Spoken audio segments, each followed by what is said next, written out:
يا أيها الناس اتقوا ربكم الذي خلقكم من نفس واحدة وخلق منها زوجها وبث منهما رجالا كثيرا ونساء اتقوا الله الذي تساءلون به والأرحام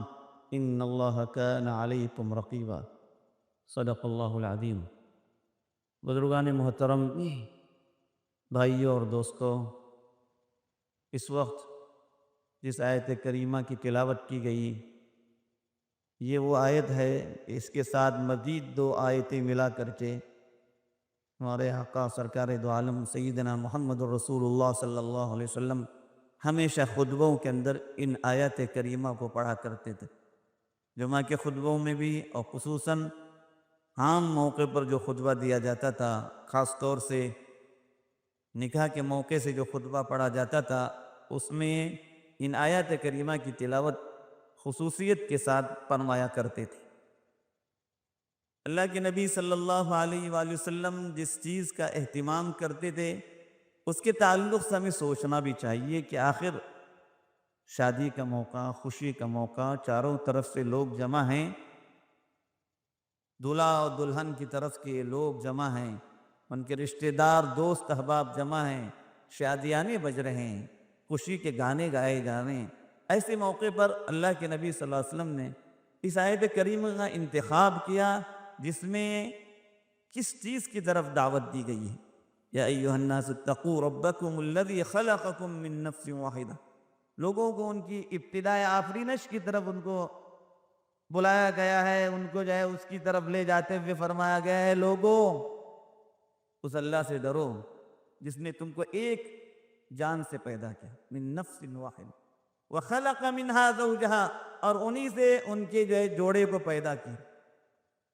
پھر اس کے بعد دنیا کے اندر بہت سے لوگوں کو اللہ تعالیٰ نے پہلایا، وبث منہما رجالا، بہت سے لوگوں کو، مردوں عورتوں کو اللہ تعالیٰ نے پہلایا۔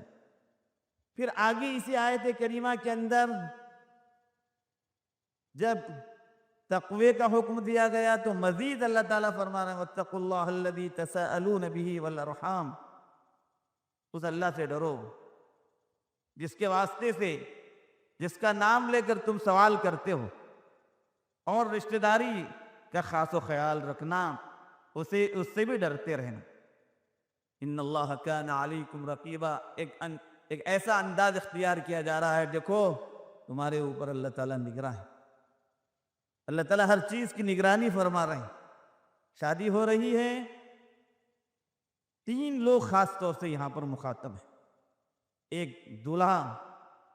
اس کے گھر والے، ایک دلہن اور دلہن کے گھر والے،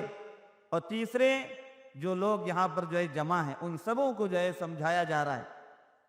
ان کے لیے صحرا پڑھایا جا رہا ہے۔ کیسا صحرا؟ ان کو کہا جا رہا ہے کہ تم نئی زندگی کا آغاز کرنے جا رہے ہو، بہت مبارک تمہارے لیے نئی زندگی، تمہارے لیے یہ خوشیاں بہت مبارک، لیکن یہ خوشیاں کہیں اللہ کے خوف سے ہٹ کر نہیں ہونی چاہیے، اللہ کا تقوی اختیار کرنا چاہیے۔ ارے بھائی کوئی بات سمجھ میں نہیں آ رہی، یہاں تقوی کا حکم دیا جا رہا ہے۔ اللہ کے نبی صلی اللہ علیہ وسلم کا یہ انتخاب ہے، اسی موقع سے اللہ کے خوف کو یاد دلانا مقصود تھا۔ یہاں لوگ آپے سے باہر ہو سکتے تھے، یہاں لوگ طرح طرح کے امور انجام دے سکتے تھے، یہاں پر اس مجلس کے بعد لوگ ایسے ایسے کام کر سکتے تھے جس کا اللہ اور اس کے رسول کے دین سے کوئی واسطہ نہیں۔ نکاح کے موقع سے پھر اس کے بعد جو کچھ زندگی ہے، 2 جوڑوں کی تو ایک زندگی ہے، ان کو تو خاص طور سے نصیحت کیا گیا کہ تم اللہ سے ڈرتے رہو، اللہ کا خوف کرو، پوری زندگی اللہ سے ڈرتے رہنا۔ دولہا سے بھی کہا جا رہا ہے دیکھو تم اپنی نئی زندگی کا آغاز کر رہے ہو، بہت مبارک تمہارے لیے، لیکن اللہ کے خوف کے ساتھ تمہاری زندگی گزرنی چاہیے۔ جس لڑکی کو تم اپنے گھر میں لا رہے ہو، اپنی دلہن بنا کر کے، اپنی زندگی کا جوڑا بنا کر کے، اپنی زندگی کا ساتھ دینے والی بنا کر کے لا رہے ہو، اس کے پورے حقوق کا پاس و لحاظ رکھنا، اس کے جو حقوق ہو سکتے ہیں تمہارے اوپر، ان حقوق کی ادائیگی کے سلسلے میں اللہ سے ڈرتے رہنا، اللہ کے خوف کے ساتھ اس کے حقوق ادا کرنے کی کوشش کرنا۔ کہیں ایسا نہ ہو کہ تم اس کے حقوق کی ادائیگی میں کوتاہی کرنے لگ جاؤ، وہ اور اس کے گھر والے جس کو بڑے لاڑ سے اس کو پالا تھا، بڑے نخروں سے اس کو پالا تھا، اب اپنی بیٹی کو اٹھا کر کے تمہارے جو ہے اختیار میں دے رہے ہیں، تمہارے پاس دے رہے ہیں، اللہ پر بھروسے کے بعد تمہارے اوپر اعتماد کرتے ہوئے دے رہے ہیں کہ تم اس لڑکی کا خیال رکھو گے، اس کے حقوق کی ادائیگی کا خیال رکھو گے، اس کے ساتھ اچھا سلوک کرو گے، اس کو راحت اور آرام پہنچانے کی کوشش کرو گے۔ اس معاملے میں تمہیں اللہ سے ڈرنے کی ضرورت ہے۔ اور پھر اسی کے ساتھ ساتھ دلہن اور اس کے گھر والوں سے بھی کہا جا رہا ہے تم بھی اللہ سے ڈرتے رہنا، تمہیں بھی اللہ کا تقوی اختیار کرنے کی ضرورت ہے۔ تم جس مرد کو اپنے گھر میں لے رہے ہو، جس کو اپنا داماد بنا رہے ہو،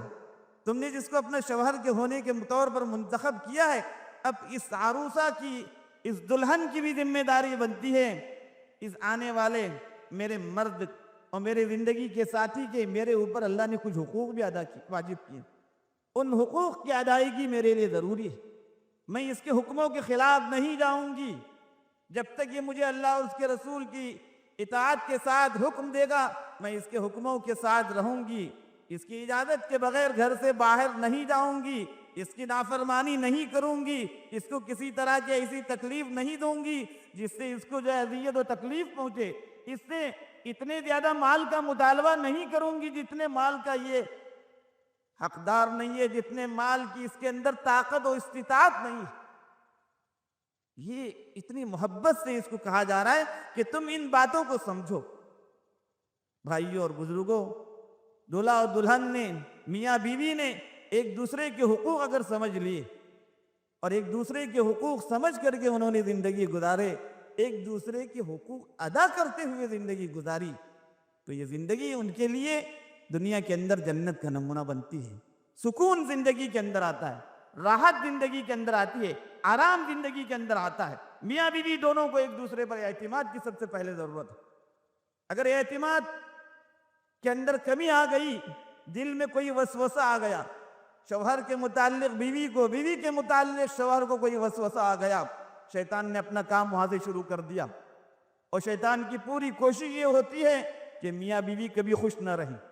اس کو سب سے زیادہ تکلیف جس کام سے ہوتی ہے وہ میاں بیوی کے خوش رہنے سے ہوتی ہے۔ وہ ہمیشہ اسی بات کی کوشش میں رہتا ہے کہ کسی طرح سے میاں بیوی کے اندر جو ہے تفریق کی جائے، ان کے اندر اختلاف پیدا کیا جائے، ان کے دلوں کے اندر بگاڑ پیدا کی جائے، کوئی بات ہو جائے، شوہر سے کوئی بات ہو جائے، بیوی کی ذمہ داری ہے کہ اس کو محبت سے نصیحت کرے، اس کو سمجھائے، اللہ کا خوف دلائے۔ بیوی کے اندر کوئی ایسی بات نظر آئے تو شوہر کی ذمہ داری ہوتی ہے کہ اس کو سمجھائے، اس کو نصیحت کرے، اللہ کا خوف دلائے، تبھی دنوں کی زندگی جو اچھی طرح سے گزر سکتی ہے۔ تیسرے جن لوگوں کو نصیحت کی جا رہی ہے، دونوں طرف کے اولیاء، دونوں طرف کے رشتہ دار، دونوں طرف کے دوست احباب، جتنے لوگ محفل نکاح میں آئے ہیں نہیں آئے ہیں، مبارکبادی کے پیغامات دیے ہیں، سب کو نصیحت کی جا رہی ہے کہ تم بھی اللہ سے ڈرنا۔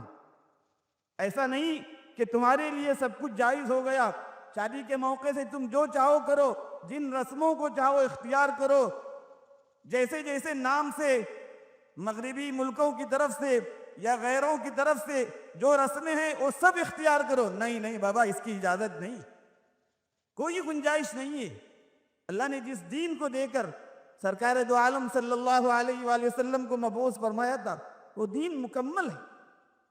اس دین کے اندر زندگی گزارنے کے پورے طریقے سمجھائے گئے۔ اب اس سے ہٹ کر ہم اپنی دل کی اور اپنی خواہش کو پورا کرنے کے لیے کسی ایسی رسم کو اختیار کریں، کوئی ایسا طریقہ اختیار کریں جس کا اسلام پہ کوئی واسطہ نہیں ہے، جس کا دین سے کوئی واسطہ نہیں ہے، محض اپنے شوق کو پورا کرنے کے لیے۔ بزرگوں اور بھائیوں، یہ شوق ہمارا شریعت کے اگر تابع ہے، شریعت کے مطابق ہے، اس پر اجر و ثواب ملے گا۔ اگر یہ شوق ہمارا شریعت کے مطابق نہیں ہے، شریعت سے متصادم ہے، شریعت سے ٹکراتا ہے، چاہے وہ رسموں کے ادا کرنے کے تعلق سے ہو، چاہے وہ اپنی خواہشات کو پورا کرنے کے تعلق سے ہو، اگر شریعت سے اس کا کوئی تعلق نہیں ہے تو وہ ہمارے لیے وبال بنے گا، ایسا وبال بنے گا کہیں اللہ نہ کرے کہ جہنم میں لے جانے کا سبب بنے۔ میرے نوجوان دوستو، ہمیں سمجھنے کی ضرورت ہے ہم ایک ایسے نبی کی امت ہے جس نبی کو اللہ نے کامل شریعت قیامت تک کے لیے دے کر بھیجا تھا، جس شریعت کے اندر کسی طرح کی کوئی تبدیلی نہیں، جس شریعت کے اندر مزید کسی اضافے کی ضرورت نہیں ہے، جس شریعت کے آنے کے بعد ہماری خواہشات پھر خواہشات نہیں رہے، ہماری خواہشات اللہ کے دین کے تابع بن کر رہے۔ اس طرح سے اگر ہم زندگی گزاریں گے تب جو ہے تقوی کی زندگی ہوگی۔ شادی کے موقع پر جب تقوی کی نصیحت کی گئی تو اس میں ایک بات یہ بھی بیان کی گئی، اعظم النکاح برکۃ ایسرہ مؤونہ، سب سے بابرکت نکاح وہ ہوتا ہے جس میں سب سے کم خرچ ہوتا ہے۔ اس فرمان نبوی کو ہم نے بھلا دیا۔ نبی نے بتلایا سب سے بابرکت نکاح وہ ہوتا ہے جس میں کم خرچ کیا جائے، غیر ضروری رسموں میں اخراجات کیے جائیں، غیر ضروری اخراجات کا بوجھ اپنے اوپر لایا جائے، جس کی کوئی گنجائش نہیں۔ جن کو اللہ نے وسعت دی ہے وہ اپنی وسعت کے مطابق ولیمے کا اہتمام کریں، اور جن کو اللہ نے اتنی زیادہ وسعت نہیں ہے اپنی وسعت کے مطابق، اپنی طاقت کے مطابق ولیمہ کریں، یہ مسنون ہے۔ اس کے علاوہ اور جو زائد چیزیں ہوتی ہیں، جو غیر ضروری باتیں ہوتی ہیں، اس کی کوئی گنجائش نہیں۔ تقوی کا مطلب، شادی کے موقع پر تقوی کا مطلب ہمیں سوچنا چاہیے کہ اس وقت اللہ کا خوف کیوں دلایا جا رہا ہے۔ دلہن جس نے شادی کی اس کی دلہن ہے، اس کے گھر والوں کے لیے، ان غیر مردوں کے لیے وہ دلہن نہیں ہے کہ سب کوئی جا کر اس کو دیکھتے رہیں۔ عورتوں کی مجلس لگی ہوئی ہے، اس مجلس میں دلہا اپنے ساتھ اپنے دوستوں کو لے جائے، اپنے دوسرے ایسے رشتہ داروں کو لے جائے جن سے اس کا پردہ ہے۔ ہم نے اگر یہ کام کیا تو اللہ کے نبی کی لائی ہوئی شریعت کو ٹھکرا دیا، اپنی خواہش کو پورا کرنے کی کوشش کی۔ یہ جو باتیں معاشرے کے اندر جڑ پکڑتی جا رہی ہیں، اس کا رواج ہوتا جا رہا ہے کہ معاشرے کے اندر ایسی رسمیں آ رہی ہیں، دلہن بیٹھی ہوئی ہے، سب لوگ اس کو دیکھنے کے لیے آ رہے ہیں، کون دیکھے گا اس کو؟ اس کو وہی آدمی دیکھے گا جس سے اس کا پردہ نہیں۔ بزرگوں اور بھائیوں، شادی کا موقع ہے، ایسے موقع پر ہمیں خاص طور سے جو ہے سمجھنے کی ضرورت ہے۔ ہم ایسے نہیں ہیں کہ جو چاہیں ہم کریں، جو مرضی ہو ہماری ہو، جو ہماری خواہش ہو کریں۔ علماء بولنے والے بولتے رہیں، بتانے والے بتاتے رہیں، اور ہم اپنی مرضی کے کرتے رہیں۔ اللہ کا خوف چھوڑ کر کے، اللہ کے خوف کو ایک دوسرے سائٹ پر رکھ کر کے اپنی خواہش پورا کرتے رہیں، پھر کہیں ایسا نہ ہو کہ اللہ کی طرف سے وبال آ جائے۔ یہ میاں بیویوں کے اندر اختلافات پیدا ہو رہے ہیں۔ ہم نے اللہ کے حکم کو توڑا، اللہ کی طرف سے بطور سزا ہمیں اللہ تعالیٰ نے یہ دن دکھائے کہ ابھی شادی ہوئی نہیں تھی، کچھ دنوں کے بعد، کچھ مہینوں کے بعد اختلافات شروع ہوتے، اس لیے کہ کسی نے اللہ کے خوف کو اختیار کرنے کی کوشش نہیں کی۔ میرے بزرگوں اور بھائیوں، میرے دوستوں، ہمیں ان باتوں کو سمجھنے کی ضرورت ہے۔ ہم اللہ کے آخری نبی کی امت ہے، جس نبی کی لائی ہوئی شریعت آخری شریعت ہے، جو مکمل و کامل شریعت ہے، جس شریعت کے اندر پوری رہنمائی کی گئی ہے۔ اس لیے ہم شادی کے تعلق سے، میاں بیوی کے اپنے حقوق کے تعلق سے، دوسروں کے حقوق کے تعلق سے سب سے پہلے اللہ تعالیٰ کے خوف کو اختیار کرنے والے ہیں۔ کہتے ہیں کہ شادی کے موقع پر سب کو بلا لیتے ہیں، اللہ اور اس کے رسول کو بھلا دیتے ہیں۔ اللہ اس کے رسول کو بھلانا نہیں ہے، ان کو بھی بلانا ہے، ان کے حکموں کو بھی بجا لانا ہے، تبھی ہماری شادیاں برکت والی شادیاں ہوں گی، تبھی ہماری شادیاں رحمت والی شادیاں ہوں گی، تبھی ہماری شادیاں شادی خانہ آبادی ہوگی، ورنہ شادی خانہ بربادی ہوگی۔ اس بات کو ہمیں سمجھنے کی ضرورت ہے۔ اللہ سے دعا ہے کہ اللہ تعالیٰ ہمیں ان باتوں کو سمجھ کر کے زندگی گزارنے والا بنائے، ایمان کے ساتھ زندگی گزارنے کی توفیق عطا فرمائے، ایمان پر ہم سبوں کو اپنے وقت پر خاتمہ نصیب فرمائے، آمین وآخر دعوانا۔